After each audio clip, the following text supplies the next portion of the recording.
ونستعينه ونستغفره ونؤمن به ونتوكل عليه ونعوذ بالله من سيئات أعمالنا من يهده الله فلا مضل له ومن يضلله فلا هادي له ونشهد أن لا إله إلا الله وحده لا شريك له ونشهد أن سيدنا ومولانا محمدا عبده ورسوله أما بعد أعوذ بالله من الشيطان الرجيم بسم الله الرحمن الرحيم إنا عرضنا الأمانة على السماوات والأرض والجبال فأبين أن يحملنها وأشفقن منها وحملها الإنسان إنه كان ظلوما جهولا صدق الله العظيم. عزیز طلباء، یہ جلسہ ہے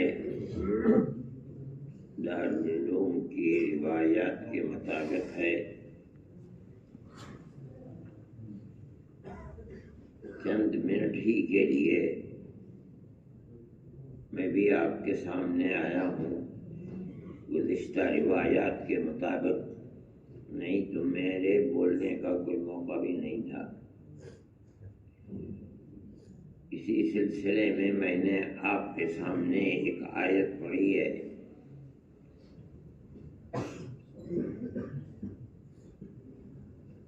قرآن شریف کے حافظ جو تلاوت کرتے ہیں وہ برابر اس آیت کو پڑھتے ہوں گے جس میں اللہ تعالی یہ فرماتا ہے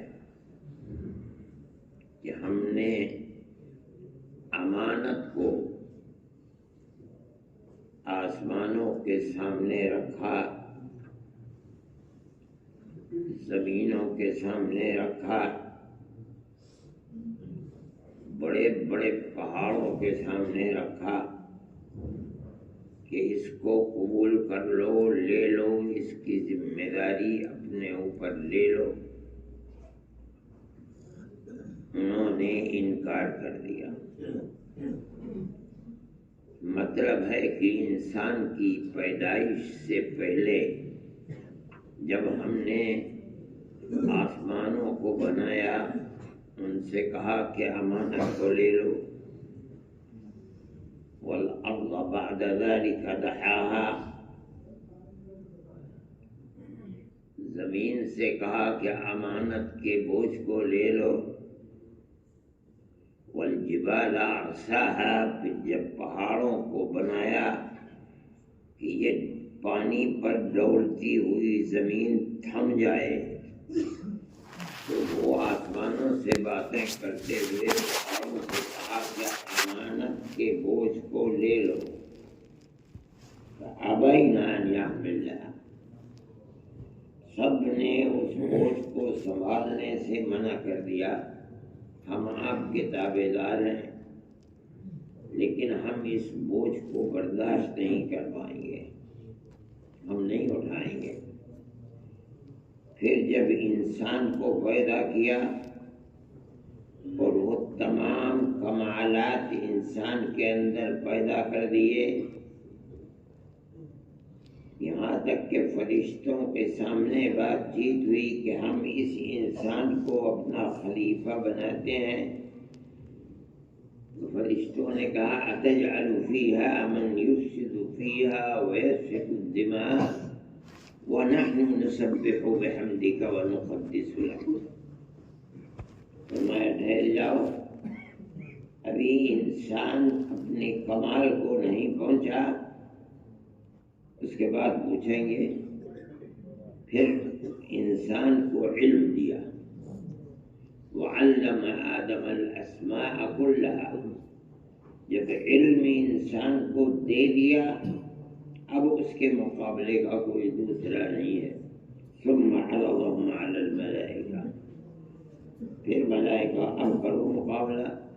فقال انبئونی باسماء هؤلاء ان کنتم صادقین قالوا سبحانك لا علم لنا الا ما علمتنا۔ انسان کو اس طرح بنایا کہ قرآن کہتا ہے ما منعك ان تسجد لما خلقت بیدی، جس کو میں نے اپنے دونوں ہاتھوں سے بنایا ہے، شیطان تو نے اس کو سجدہ کیوں نہیں کیا؟ مفسرین کہتے ہیں کہ ایک ہاتھ سے بنی ہوئی چیز اتنی باکمال صاف ستھری نہیں ہوتی جتنی دونوں ہاتھوں سے بنی ہوئی۔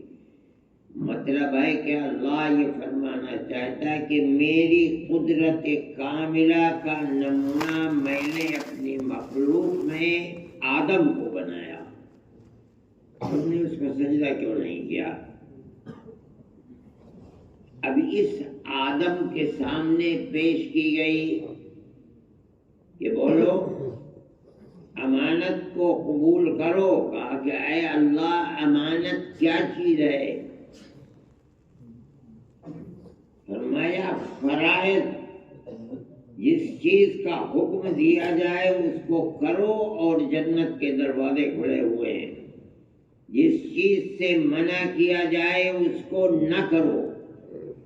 لیکن اگر فرائض میں کوتاہی ہوئی اور محرمات کو کرو گے تو میرا عذاب بھگتنا پڑے گا۔ یہ امانت کا مصداق ہے۔ حضرت عبداللہ ابن عباس رضی اللہ تعالی عنہما، سعید ابن جبیر، مجاہد وغیرہ فرماتے ہیں کہ امانت کا مصداق کیا ہے؟ فرائض و واجبات کرو گے تو خدا کی رحمت اور جنت ملے گی، نہیں کرو گے تو عذاب خدا بندی ہوگا۔ اس کو اٹھا لو۔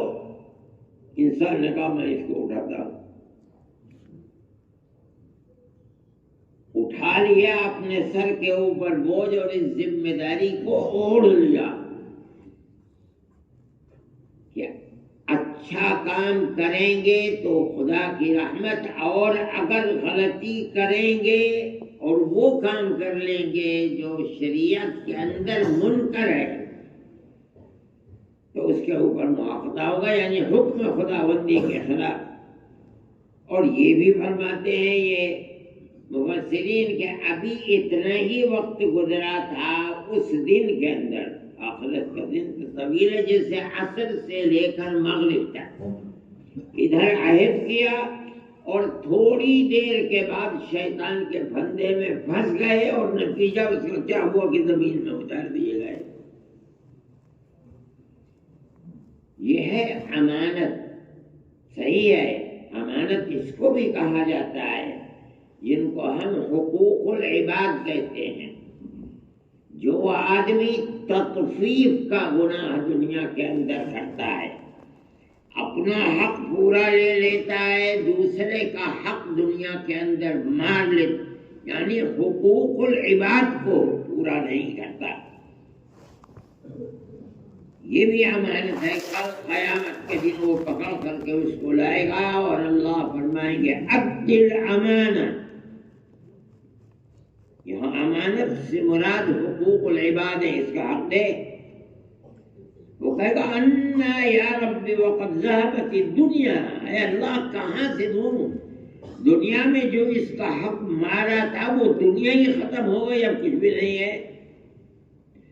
اللہ کو اتنا غصہ ہوگا کہ پھر یہی فرمائیں گے ہم نہیں سنتے عبد الامانہ۔ یہ حقوق العباد کے لیے بولا ہے، لیکن یہاں اس آیت کے اندر جو امانت ہے وہ امانت کا ایک عام مفہوم ہے، چاہے حقوق اللہ ہو چاہے حقوق العباد، ان کو ادا کرنا اللہ تعالیٰ کے یہاں مغفرت اور جنت کا سبب ہے، اور اس میں کوتاہی کرنا یہ اللہ تعالیٰ کے عذاب کا سبب ہے۔ یہی وہ چیز ہے جس کو امانت سے تعبیر کیا گیا۔ یہ اتنی بڑی چیز ہے، اتنی بڑی چیز ہے امانت، فرائض و واجبات، چاہے وہ از قبیل عقائد ہو، چاہے وہ از قبیل عبادات ہو جو جوارح سے ادا ہوتے ہیں، اور چاہے وہ از قبیل اخلاقیات ہو، آدمی کا آدمی کے ساتھ معاملہ، ویوہار، دنیا کے اندر معاملات، یہ تمام کی تمام چیزیں اس امانت میں داخل ہیں جس کو اللہ اس آیت کے اندر فرمایا ہے۔ یہی وہ امانت ہے۔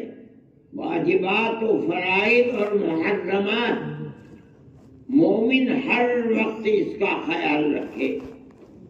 یہی وہ فرائض و واجبات، شریعت کے احکام جن کو امانت سے تعبیر کیا، تمام انبیاء کو اللہ نے دنیا میں اسی لیے بھیجا ہے۔ وہ دنیا کو کیا سبق دیتے ہیں؟ اپنی زندگی کو سامنے پیش کرتے ہیں، اور جن لوگوں کے درمیان میں آئے ہیں وہ ان کی تکذیب کرتے ہیں، انہیں طرح طرح کے نقصانات پہنچاتے ہیں، الزام لگاتے، یہاں تک کہ فریقاً کذبوا و فریقاً یقتلون، ایک جماعت وہ ہے جس کی تکذیب کرتے ہیں، ایک جماعت وہ جن کو جن کے پاس آئے تھے انہوں نے قتل کر ڈالا۔ کیا چیز تھی ان کے پاس؟ کیا چیز لے کر آئے تھے؟ صفت امانت، جس کو قرآن نے آسمان، زمین، پہاڑوں کے سامنے پیش کیا، انہوں نے انکار کر دیا، اور آدم نے اوڑھ لیا، اپنے اوپر لے لیا کہ اے اللہ میں اس کو قبول کرتا ہوں۔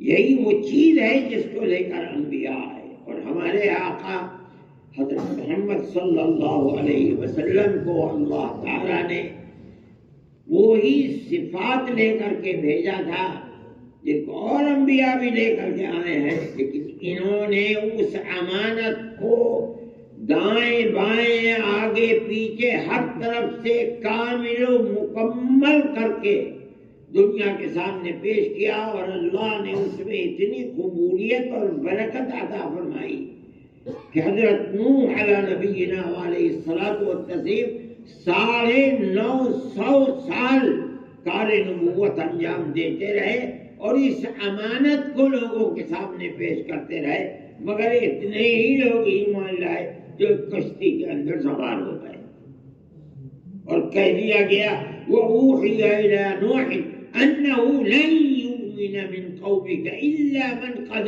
آمَنَ، بس جنہوں نے ایمان قبول کر لیا 950 سال میں، اب اس کے بعد لوگ ایمان نہیں قبول کریں گے۔ پھر اس کے بعد وہ تباہی آئی کہ دنیا تباہ ہو گئی۔ ہمارے آقا حضرت محمد صلی اللہ علیہ وسلم اس امانت کو اللہ نے ان کی سپردگی میں دیا جب ان کی عمر 40 سال ہوئی اور 63 سال کی عمر میں دنیا سے چلے گئے۔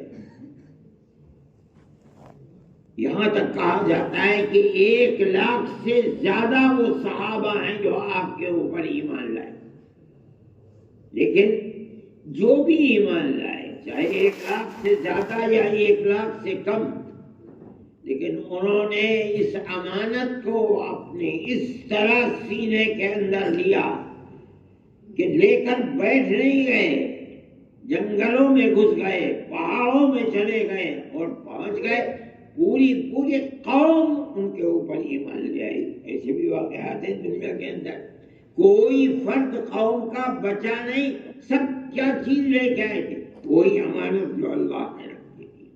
انبیاء کے پاس اور کیا چیز ہے؟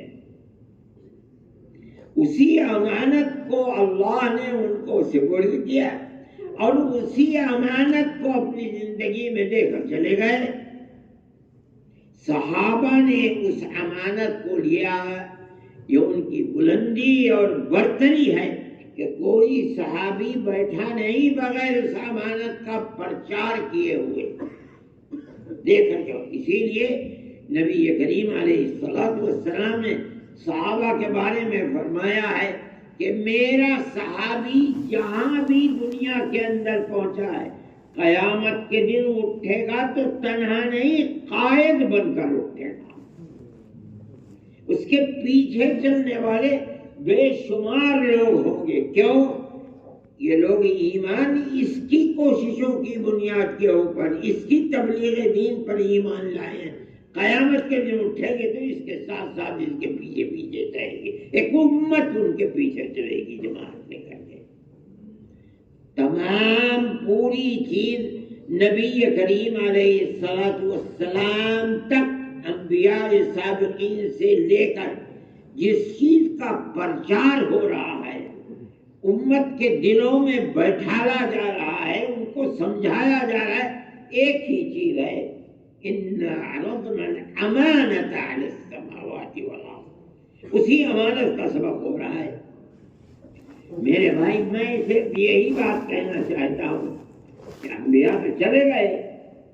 ہمارا ایمان ہے کہ جناب رسول اللہ صلی اللہ علیہ وسلم پر سلسلہ نبوت و رسالت ختم ہے. اب کوئی نیا نبی پیدا نہیں ہوگا. ہاں آپ ہی کی لائی ہوئی شریعت کی خدمت کرنے کے لیے آخری نبی کو بنو اسرائیل کے بھیجا جائے گا. یہ بنو اسماعیل میں آخری ایک ہی نبی ہیں. تم ان کی دین کی خدمت کرو دنیا میں آئیں گے اور خدمت کریں گے اور نبی کریم علیہ السلام کے پہلو میں دفن ہو گئے. میرے بھائی مدارس کا کام بھی یہی ہے اس کے سوا کوئی اور کام نہیں ہے. یہاں جو تعلیم ہوتی ہے وہ وہی تعلیم ہے امانت کی تعلیم. إِنَّا عَرَضْنَا الْأَمَانَةَ عَلَى السَّمَاوَاتِ وَالْأَرْضِ فَأَبَيْنَ أَنْ يَحْمِلْنَهَا وَأَشْفَقْنَ مِنْهَا وَحَمَلَهَا الْإِنسَانُ. انسان نے اس کو اٹھا لیا, لے لیا, قبول کر لیا, اس بوجھ کو اپنے اوپر لے لیا.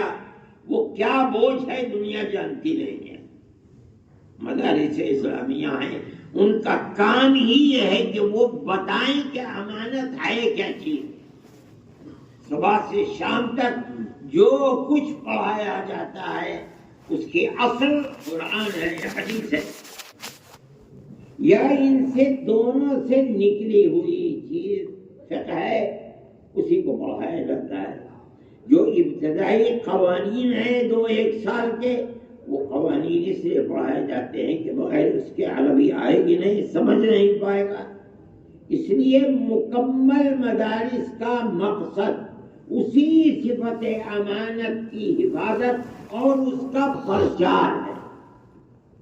اگر دنیا کے اندر کسی آدمی کو یہ پتہ چلتا ہے کہ فرائض کیا ہیں, واجبات, معروف کیا ہیں, منکر کیا ہیں, انہی مدارس کا سبق ہے. قرآن کیا ہے, حدیث کیا ہے, اللہ کیا فرماتا ہے, اللہ کا نبی کیا فرماتا ہے, انہی مدارس کا سبق ہے. وہی جو امانت بالکل ابتدا میں پیش کی گئی تھی اسی امانت کی حفاظت سلسلہ نبوت ختم ہونے کے بعد اب صرف جو باقی ہے وہ ان مدارس سے, علماء سے جو پیدا ہوئے ہیں. اور ہمارے ملک میں تو کوئی اور سبیل ہے بھی نہیں اللہ ان کے. اگر کسی جگہ جمع ہو کر کے میں کہتا ہوں کوئی آدمی اللہ کہتا ہے وہ بھی صدقہ انہی مدارس کا ہے. کوئی آدمی اذان دیتا ہے مسجد کے اندر, نماز پڑھتا ہے, پڑھاتا ہے, انہی مدارس کا صدقہ ہے. ورنہ ایسے ماحول میں جہاں مسلمان اقلیت میں ہے, پھر دوسری چیز دنیا میں بستا ہے اقلیت کے اندر, اقلیت میں ہے اور اس کی چراغ اور روشنی کو اکثریت کا بہت بڑا طبقہ, سب نہیں, بہت بڑا طبقہ اس چراغ کو بجھانا چاہتا ہے, لیکن وہ چراغ زندہ ہے. کہاں سے زندہ ہے؟ ان مدارس سے زندہ ہے. آپ اس کی قدر کو پہچانیں. یہ مدرسہ آپ کو دے کیا رہا ہے؟ آپ آئے کیوں ہیں یہاں؟ آپ اسی امانت کو لینے کے لیے آئے جو بالکل ابتدا میں اللہ نے آدم کو دی تھی. آج تک وہ امانت محفوظ ہے. علماء امت اس کام کو کرتے کرتے چلے گئے، سلسلہ نبوت بند ہے. اللہ نے ان کے دل کے اندر ڈالا کہ آج سے تقریباً 150 سال پہلے انہوں نے اس مدرسے کی بنیاد رکھ دی. کتنے افراد پیدا ہوئے؟ اللہ کے نبی نے فرمایا تھا کہ میں نے ابھی بتایا کہ میرا ہر صحابی جہاں سے اٹھے گا قائد بن کر کے اٹھے گا. میں سوچتا ہوں کہ الہ العالمین حضرت نانوتوی اٹھیں گے تو کتنے ان کے پیچھے چلنے والے ہوں گے. لا یعلمہم الا اللہ. ساری دنیا کے اندر پھیلے. میں افریقہ کے جنگلوں میں گیا ہوں اور میں نے دیکھا کہ بیٹا ہوا قرآن پڑھا رہا ہے اور میں خدا کو گواہ بنا کے گیا ایسا پڑھتا ہے قرآن. وہ کالے بچے جھوپڑیوں میں رہنے والے کہ مجھے رشکانے لگا میرے بچے ایسا قرآن نہیں پڑھتے. اور میں نے پوچھا بھائی کہاں سے پڑھ کر کے آئے ہو؟ تو کہنے لگا میں ملتان سے قاسم العلوم سے پڑھ کر کے آیا ہوں. یہی کہ فضلاء نے جا کر کے آباد کیا کرتے دارالعلوم کا فائدہ ہے. یہ لوگ سب کے سب دنیا میں جہاں بھی رہیں گے حضرت نانوتوی رحمۃ اللہ علیہ کے اور حاجی حامد صاحب کے پیچھے پیچھے چلیں گے. ہمارے اکابر آگے آگے ہوں گے اور یہ پیچھے پیچھے ہوں گے.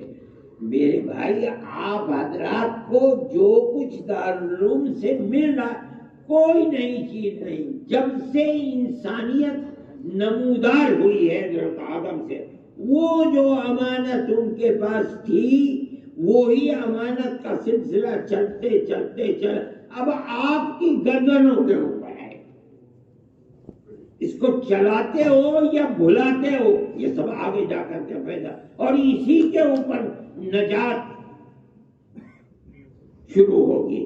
اگر کوئی ادا کرتا ہے فرائض کو اور اگر کوئی کوتاہی کرتا ہے تو وہ اس کو اپنے اس عمل کو بھگتے گا. اس لیے مدرسے کی قدر و قیمت کو پہچانیے اور اپنی زندگی کو اس پر لگائیے. ہر وقت اس چیز کا ہر عمل میں خیال رکھیے کہ یہ امانت ہے کہ نہیں ہے. وہ جو فرمایا گیا کہ امانت کا مصداق کیا ہے، میرا یہ عمل اس کے کس پہلو کے اوپر ہے. آیا اس پر چل کر کے مجھے اللہ کی رحمت ملے گی یا اس کو چھوڑ کر کے خدا نخواستہ میں خدا کے عذاب کا مستحق ہوں گا. یہی فرض ہے اور یہی چیز ہے، یہی مدرسوں کی تعلیم ہے، یہی مقصد ہے. آپ کا اپنا مقصد بھی یہی ہونا چاہیے. یہ ایک روایت ہے کہ جو بچے بہتر سے بہتر کامیابی لے کر کے آتے ہیں ان کو مدرسہ انعام دیتا ہے. پہلے انعام دیے جاتے تھے. میں نے جن لوگوں کے پاس دیکھے ہیں انعام، حضرت مولانا فخر الدین صاحب میرے استاد محترم ہیں، اللہ ان کے درجات کو بلند فرمائے. ان کے پاس ایک گھڑی تھی. اس وقت جیب کی گھڑی چلتی تھی، ہاتھ کی گھڑیاں کہاں ہوتی تھی. وہی گھڑی تھی اور روزانہ اس کو چابی دینا. وہ روزانہ کبھی 15-20 منٹ آگے ہو جاتی تھی، کبھی 15-20 منٹ پیچھے ہو جاتی تھی. وہ اسی کو لٹکائے رہتے تھے، اسی کو دیکھتے رہتے تھے. میں نے معلوم کیا تو پتہ چلا کہ یہ انعام میں ملی تھی. وہ پتہ نہیں 50 60 70 سال پہلے ملی ہوگی انعام میں. اسی کو لیے رہتے تھے. حضرت رحمت اللہ علیہ کے پاس انعام کے اندر وہ گھڑی بڑے بھائی نے دی تھی. جب کامیابی ہوئی حضرت اس کو لٹکائے رہتے تھے، ٹانڈے میں تھے. وہ کسی نے جیب سے نکال لی. بڑا افسوس، حضرت کی کوئی چیز گم ہو جائے تو کچھ توجہ بھی نہیں کرتے تھے. گم ہو گئی. مگر اس کے پیچھے پڑے بہت زیادہ کہاں ہے، کون لے گیا، کون گھسا تھا، کیا ہوا. ہمیں تعجب فرمایا کہ بتایا جب میں کامیاب ہوا تھا تو بڑے بھائی نے مجھ کو یہ انعام دے دی. لوگ اس طریقے پر اس کی قدر کیا کرتے تھے. دارالعلوم کے اکابر سے، اپنے اساتذہ سے جو تعلق تھا، اس تعلق کی کوئی مثال نہیں ملتی. آج وہ چیز نہیں ہے. اپنے اساتذہ سے تعلق رکھنا ہی چاہیے. میں نے حضرت رحمت اللہ علیہ سے سنا ہے، مجھ کو تعلیم دیتے تھے، مجھ کو سنانے کے لیے وہ نازل کی عادت نہیں کی. جو اپنے اساتذہ کی خدمت کرتا ہے اللہ اس کو علم دیتا ہے، اور جو اپنے ماں باپ کی خدمت کرتا ہے اللہ اس کو دولت دیتا ہے. اور یہ فرما کے کہا کرتے تھے کہ میں نے حضرت شیخ الہند رحمت اللہ علیہ کی خدمت کی ہے، خدا نے مجھے علم دیا ہے. اور اپنے چھوٹے بھائی کو محمود نے ماں باپ کی حضرت تو چلے گئے تھے، ماں باپ کی خدمت کی ہے، خدا نے اس کو دولت دی ہے. مدینہ منورہ میں مشہور یہ تھا کہ آدھے مدینے کے مالک ہیں. محمود میرے چچا تھے، حضرت کے چھوٹے بھائی تھے. یہ اساتذہ کے ساتھ تعلق، اور یہ تعلق بھی در حقیقت طالب علم کو سمجھنا چاہیے.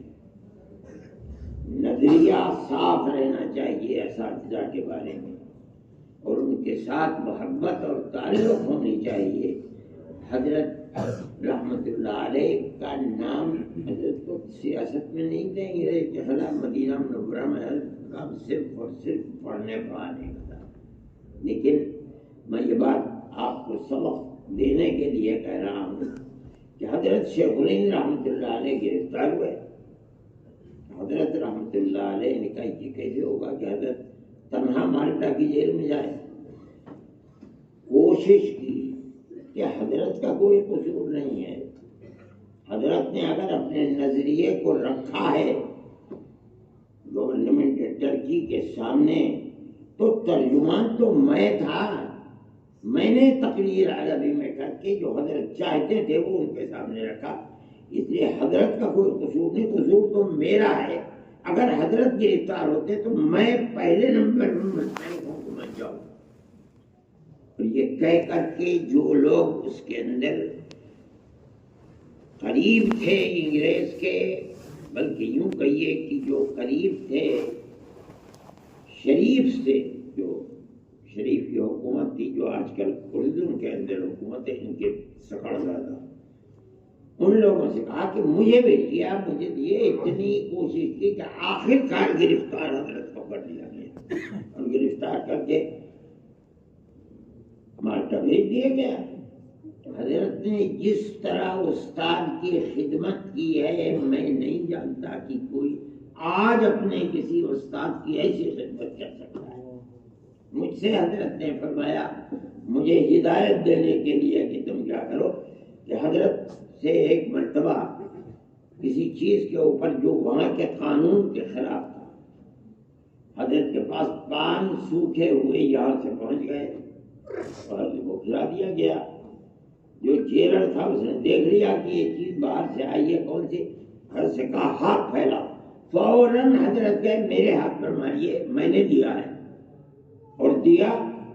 حضرت کو مارا ہاتھ کے اوپر، اور فرماتے تھے مجھے 3 دن کے لیے ایسے کمرے میں بھیج دیا جس میں ہر طرف لوہے کے کانٹے تھے، اور پیر میں گھٹنے تک وہاں کیچڑ تھا، اور پورا کمرہ بنتا صرف اوپر ایک سوراخ تھا. جب دن ہوتا تھا سورج اوپر پہنچتا تھا تو وہاں سے سوراخ آتی تھی. 3 دن اسی کمرے اسی طرح کھڑے رہے. اس طرح حضرت رحمت اللہ صرف اور صرف خدمت. جب دیوبند میں آئے میں نے حضرت شیخ الہند رحمت اللہ علیہ کے صاحبزادی، ہم انہیں پھوپھی اماں کہا کرتے تھے، کہنے لگے جب آئے تو ہماری اماں نے بات چیت کی اور کہا کہ کیسے گزری اور کیا ہوا ہوگا پتہ نہیں، کیسے ہوا. فرمایا کہ میرے کوئی اولاد نرینہ نہیں ہے، اگر کوئی اولاد میرے ساتھ ہوتی وہ بھی میری اتنی خدمت نہیں کر سکتی تھی جتنی خدمت ولی حسین احمد نے کی ہے۔ میرے پاس یہ چیز تھی، اساتذہ سے تعلق اور محبت، وہ چیز ختم ہو رہی ہے۔ اپنے اساتذہ سے تعلق رکھو، محبت رکھو، ان کی خدمت جو کر سکتے ہو وہ کرو، ان کے دل سے اگر دعا نکلے گی بہت بڑی چیز ہوگی تمہارے لیے، اسی سے تم آباد رہو گے، تمہارے کام عند اللہ مقبول ہوگا۔ یہ گفتگو تھی، اس میں کچھ غیر ضروری کچھ ضروری باتیں آ گئیں۔ یہ کتابیں ہیں جو نمبر اول آیا ہے اس کے لیے نخب الافکار، اور اس کے ساتھ ساتھ ہدیۃ الاحوذی، اور جو نمبر آیا اول آیا ہوگا افتاء کے اندر اس کے لیے شروع ملالی، یہ اس وقت تک عام طریقے پر کوئی اور منظومہ فقہ حنفی کا نہیں ہے، یہ مقبول ہے، اور اس منظومے کو حضرت شیخ الادب صاحب مولانا اعجاز علی صاحب نے جب نور الہدیٰ کے اوپر حاشیہ لکھا ہے تو اس کے شروع میں یہ منظومہ ابن وہبان بھی لکھا ہے، مگر ہمیں یہاں چیز نہیں مل سکی تھی۔ میں نے اس کے مختلف نسخے مصر سے، مدینہ منورہ سے اور دبئی سے کے کتب خانوں سے منگا کر کے اس کے اوپر کام کیا تھا۔ یہ بڑا اچھا منظومہ ہے، ہونا تو یہ چاہیے کہ لوگ اس کو حفظ کریں، مگر حفظ نہیں کر سکتے ہیں تو جس طریقے پر بھی ہو اس سے استفادہ کریں۔ یہ ایک چیز ہو گئی تھی کہ ایک مرتبہ میرے ذہن میں یہ بات آئی کہ بھئی جو نمبر اول میرے پاس ایک گھڑی رکھی ہوئی تھی، میں نے اس کو پیش کر دیا کہ بھئی یہ بھی انعام ہے میری طرف سے۔ اس کے بعد وہ بات ایک